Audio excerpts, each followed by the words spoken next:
Apple. The world's most valuable company, known for its sleek products and groundbreaking innovations. There is one more thing. I do have one last thing I forgot to tell you about. While Steve Jobs gets much of the credit, the man who quietly turned Apple into a $3 trillion empire is Tim Cook. But who is Tim Cook?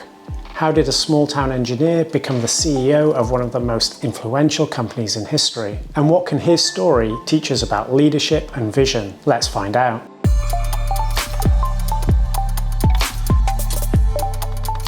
Tim Cook was born on November 1st, 1960, in the small town of Robertsdale, Alabama. Growing up in a working-class family, Cook learned the value of hard work and discipline early on, qualities that would shape his future. He studied industrial engineering at Auburn University and later earned an MBA from Duke University, where he graduated with one of the highest distinctions. Before Apple, Cook built his career in operations and supply chain management, working at companies like IBM, Intelligent Electronics, and at the age of 37, he became an executive at Compaq. His ability to optimize processes and streamline production earned him a stellar reputation in the tech industry. In 1997, Apple was a company on the brink of collapse, and in a last-ditch effort to save themselves, they bought Next, a computer company owned by Steve Jobs. And through a series of events in little less than a year, Steve Jobs returned not only to Apple, but also to the CEO of the company. And I, like a lot of other people, are pulling together to help Apple get healthy again, and I am extraordinarily confident that that is going to happen. And with his return, Steve knew he needed to change Apple. The company needed someone to turn its supply chain around. And that's when Cook joined Apple as Senior Vice President of Worldwide Operations. Taking the job was a gamble. By Cook's own admission, he left a stable role at Compaq for a company many considered a sinking ship. At first, he rejected approaches from Apple, until he was finally convinced to meet Steve Jobs. And after that one meeting, he saw something others didn't: the potential for Apple to become a powerhouse in technology and innovation. But what had he seen? And what he was doing was going 100% into consumer when everybody else in the industry had decided you couldn't make any money in consumer, so they were headed to servers and storage in the enterprise.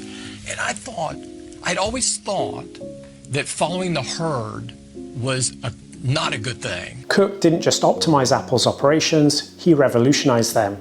He closed inefficient factories and shifted production to third-party manufacturers, saving Apple millions and allowing the company to focus on innovation. Under his leadership, Apple built one of the most efficient supply chains in the world. His operational mastery played a crucial role in the success of groundbreaking products like the iPod, the iPhone, and the MacBook. By the time Steve Jobs was introducing these products on stage, Cook had already ensured they would be produced at scale and delivered seamlessly to millions of customers. However, with Steve Jobs' illness getting worse, he began to plan for Apple's future. Well, now, just hours ago, Steve Jobs has resigned as chief executive of Apple, the company he built, just a month after Apple announced astronomical third-quarter profits of more than $7 billion. And in 2011, he resigned as CEO, supporting Tim Cook to replace him. Many questioned whether Cook could fill Jobs' shoes. After all, Jobs was a showman and a visionary, while Cook was known for his quiet, behind-the-scenes approach. But that's the thing, Cook wasn't trying to be another Steve Jobs, while others might have wanted him to be.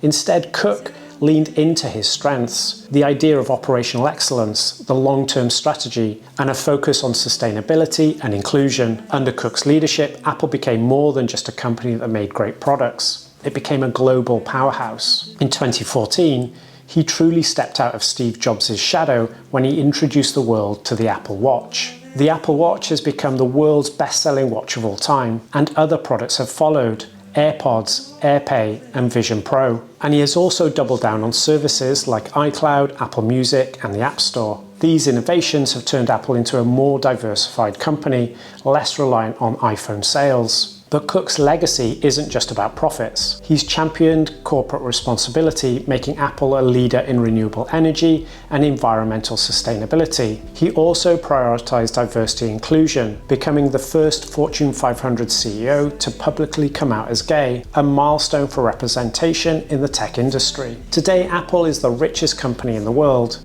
with a market valuation of over $3 trillion.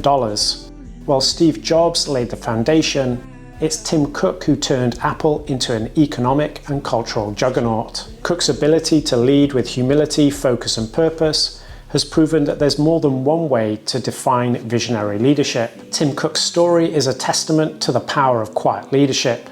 He took risks, revolutionized systems, and stayed true to his values, all while steering Apple to unprecedented heights. So the next time you pick up an iPhone or tune into an Apple keynote, remember the man behind the scenes who redefined what it means to lead. At 64, as of 2024, Tim Cook is no longer the young executive he once was. So who will be the next CEO of Apple? And can they lead like Steve and Tim did? We'll have to see. But do let us know your thoughts in the comments, and don't forget to like, share, and subscribe for more stories of remarkable leaders. Stay curious, and we'll see you in the next video.